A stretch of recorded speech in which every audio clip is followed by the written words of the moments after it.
The Hopkinton Women's Club hosted their 34th annual Meet the Candidates Night program. In this segment, we'll hear from the two candidates running for the two-year seat on the school committee. We are all aware of how student debt of 1.5 trillion is having a dramatic impact on students who overextended to pay the inflated costs of higher education in this country. A review of the Hopkinton High School Program of Studies for 21-22 lists no information or courses centered on personal finance. Freshman, sophomore, and junior seminars also do not list any topics around personal financial learning.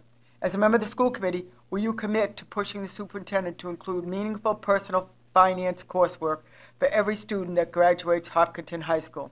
If not, can you provide your reasons as to why not?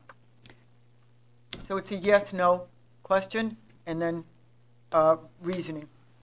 Do you want to answer first? Okay, so why don't we start with, who will we start with? We'll start with Holly. There's this great joke that you see all over the place, like, I don't know how to do my taxes, but I know the mitochondria is the powerhouse of the cell, right? So I think that we should absolutely be giving our children real life lessons, like, how do I do my taxes? How do I balance my budget? How do I figure out how much money I have to spend on housing versus food versus entertainment? Like, even in college, kids don't really get that education unless they're like an econ major, right? As a chemistry major, like, you got me, I don't know. So I obviously use everything I've learned, but all the things that I've learned on personal finance, I've done on my own. Even applied statistics is not really a good financial background, right? So I think that I would definitely be on board. I would definitely be on board with having real life skill sets, particularly for our kids, because the expectation is everybody goes to college, but that's not the only path you can take. You can become an apprentice for a plumber, an electrician, like all of these wonderful jobs that don't require college. You want these kids to have skill sets beyond just learning that the mitochondria is the powerhouse of the cell that they can use in real life every day, right? So I would absolutely support that. Thank you. Ashley? Yes, a real strong yes. I think kids should definitely be taught financial literacy. I think it goes alongside with even the basics of reading and math. I think that growing up and not having those classes myself gave me a disservice as I entered college and I entered young adulthood, and not being able to manage all the things that I should have been able to manage. My parents set me up really well, and I was able to fall back on them sometimes and be able to have them help me. But I definitely think that schools should lay the foundation for that financial literacy. I think if you lay that foundation, it requires them and it allows them to build strong money habits and avoid mistakes that then lead into lifelong money struggles. I think if we can get it back into the high school or even the middle school and teach that financial literacy, I think that it would set up kids a lot better, and that they wouldn't necessarily need to fall back on their parents, or they would be set up in a better situation. I agree with Holly that I think that we should teach taxes, we should teach how to create a monthly budget. We should talk about credit cards and what that means, that you don't just take out a credit card and you get to run it up and not have to pay for it. I think a lot of kids don't necessarily even understand the student loan process. They're going into college and not realizing that this money needs to be paid back whether or not they graduate or not. So I definitely think that financial literacy should be taught in school. Ashley? Bud? Sure. As the pandemic pushed children onto screens and electronic devices for education, entertainment, and socialization, we saw an undeniable rise in youth mental health issues. Do you see this as a major concern impacting our schools, and what policies would you implement or avoid in order to help our students? So I thought I was going to have to answer Nancy's question, so let me just switch gears for a second. Can you read the question one more time, please? Absolutely. Thank you. As the pandemic pushed children onto screens and electronic devices for education, entertainment, and socialization, we saw an undeniable rise in mental health issues. Do you see this as a major concern impacting our schools? And what policies would you implement or avoid in order to help our students?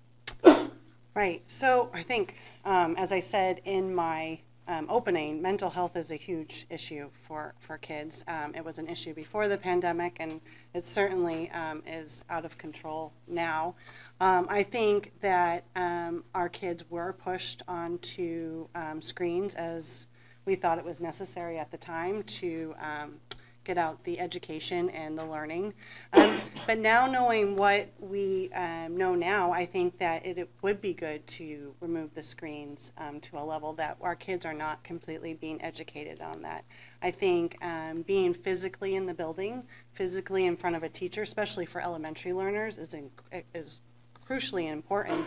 I think a lot of the mental health and the bullying issues that we're seeing at the middle school are a result of kids being pushed into a bedroom for 2 years to a year and are being put on a screen in front of social media, in front of their education, and they weren't able to get that development that you typically get going to 6th, 7th, 8th grade.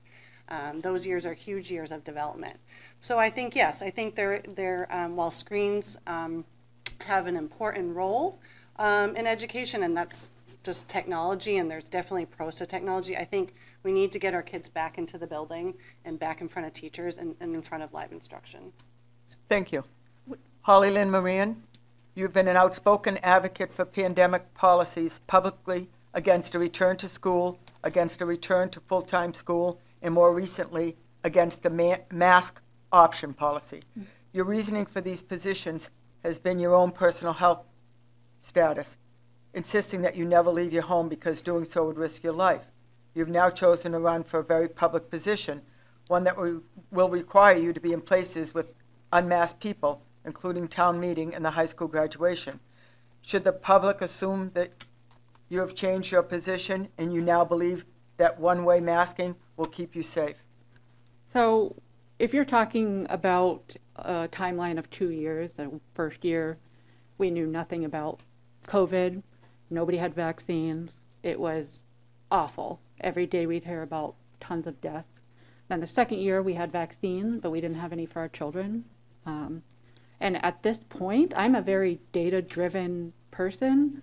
I look at the numbers and I say, well, it's safe for most people, and I go outside with an N95 mask because that is what experts in medicine do. And when I was advocating in the past about masking vulnerable people, it was not for myself, it was for the vulnerable people within the community. And that includes family members of vulnerable people because, as we know, our children can be vectors in the spread of disease, right? So science evolves, and I'm a person that, as I said, I'm data-driven, and I'm spent my whole, a career in science. So numbers mean a lot to me, and that's how I make my choices. I use evidence, I use data, and I use my own background in research and data analysis. So today, what we're talking about today is not like last year in April or the year before in April. We have layers of therapeutics. We have, we're almost going to get our kids under 5 vaccinated.